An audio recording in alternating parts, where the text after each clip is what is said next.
বিয়ে বাড়ির খাবারটা যদি বাসায় রান্না করে খেতে পারেন তাহলে আর কি লাগে বলেন তো। তো এর তো আমি বিয়ে বাড়ির মতন আজকে বুটের ডাল দিয়ে গরুর মাংস কীভাবে রান্না করবো আপনাদের শেয়ার করবো। আসসালামু আলাইকুম আপু ভাইয়েরা, কেমন আছেন? তো এর তো আমি আজকে একটা বুটের ডাল রান্না করব গরুর মাংস দিয়ে।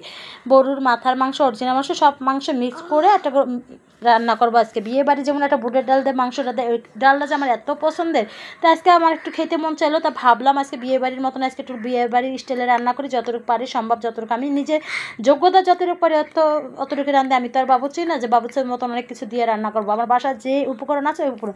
তো এদিকে গরু মাংস নিলাম, হলুদ গুঁড়া, মরিচ গুঁড়া, লবণ, জিরার ফাঁকি, ধনিয়ার ফাঁকি, আদা বাটা, রসুন বাটা, সব কিছু একসাথে নিয়ে সুন্দর করে গরম মশলা, তেজপাতা সব কিছু একসাথে দিয়ে দিতেছি। তো দিয়ে দেওয়ার পর সুন্দর করে লাড়াচাড়া দিয়ে একটু পানি দিয়ে পরে ঢাকনা দিয়ে ঢেকে দেবো। তো ঢেকে দেওয়ার পর আমি ভাবলাম যে আজকে তো পেঁয়াজই দিইনি, তো আবারও ঢাকনাটা উঠাইয়া সুন্দর করে পেঁয়াজ দিয়ে দিলাম। তো পেঁয়াজগুলো সুন্দর করে দিয়ে সুন্দর করে লাড়াচাড়া দিয়ে আবার ঢাকনাটা ঢেকে দিব। তো ঢেকে দেওয়ার পর সুন্দর করে লাড়াচাড়া দিব। তো লাড়াচাড়া দেওয়ার পর দেখেন এভাবে মাংসটা প্রায় হয়ে যখন আসবে তখন আবার একটু লাড়াচাড়া দিব। যেহেতু আমি অল্প একটু পানি দিয়েছিলাম, যেহেতু হাড্ডি মাংস একটু সেদ্ধ হতো ব্যাপার আছে, কারণ ডাল যদি খাই, যদি হাড্ডিটা না খাইতে পারি তাহলে তো ভালো লাগবে না। এই জন্য আমি একটু পানিটা ভালো করে কষায় নিতেছিলাম। তো কষায় নেওয়ার পর সুন্দর করে লাড়াচাড়া দিতেছিলাম।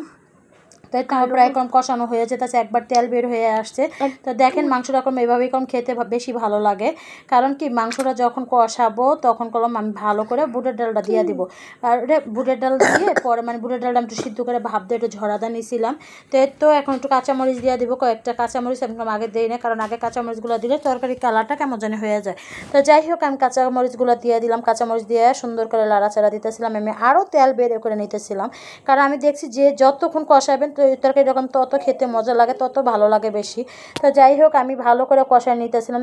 একবার তেলটা পুরো একটু পানি থাকবে না তখন এই ডালটা দিয়ে দেবো। তো ডালটা আমি গতকালকে রাত্রে ভিজে রাখছিলাম, ভিজে রাখার পর সকালবেলা ওইটা সিদ্ধ দিয়েছিলাম। তো সিদ্ধ দেওয়ার পর এরকম করে জালিতে ঝরা দিয়ে নিয়েছিলাম। তো যাই হোক এই তো ঝরা দেওয়ার পরে ডালটা আমি ভালো করে কষায় নিতেছিলাম, কষায় নিয়ে সুন্দর করে লাড়াচাড়া দিতেছিলাম। তো ডালটা ভালো করে কষায় নিব, কষায় নিয়ে ভালো করে আবারও ডালের সাথে মাংস জানি একবার মিক্সড হয়ে যায়, সব মশলার সাথে জানি একবার মিক্সড হয়ে যায়। তো এই দেখেন একবারে মিক্সড হয়ে গেছে, পরে আমি পানি দিয়ে দিব।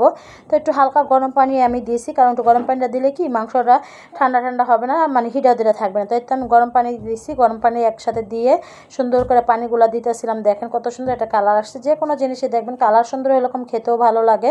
তো যাই হোক এদিকে রান্না প্রায় আমার শেষ পর্যায়ে বলতে কি একটু লাড়াচাড়া দিয়ে একবার দেখেন একবার একটা পারফেক্ট কালার আসছে।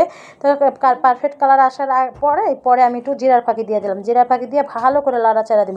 একবার বিলিভ আর নট, বিশ্বাস করেন না করেন, খেতে যে এত মজা হয়েছিল, একবার বিয়ে বাড়ির মতন বুটের ডাল রান্না করছিল। তো আমি ভাবলাম আমার আপু ভাইয়াদের একটু আমি শেয়ার করি, যে আপু ভাইয়ারা জানি খুব সহজেভাবে রান্নাটা করতে পারে। এই জন্য আপনাদের সাথে আমি একটু শেয়ার করলাম। না আমার শেয়ার করার কোনো দরকারই ছিল না, যে আমি একটু রান্না করছি, খেতে যেমন মজা হয়েছে তো আমি আপু ভাইয়াদের সাথে একটু শেয়ার করি। তো যাই হোক এদিকে আমার রান্না বান্না শেষ। তো এখন আমরা খাওয়া দাওয়া করবো। আমি যে পরে বাটিতে ঢালা যে ভিডিও করবো একবারে ভুলে গেছিলাম। খেতে ওখানে বেশ মজা হয়েছিল। তো আমার ডালটা নিয়ে রান্না হয়ে গেছে, কেমন হয়েছে অবশ্যই কমেন্টে জানাবেন। সবাই ভালো থাকবেন, সুস্থ থাকবেন। আল্লাহ হাফেজ, আসসালামু আলাইকুম।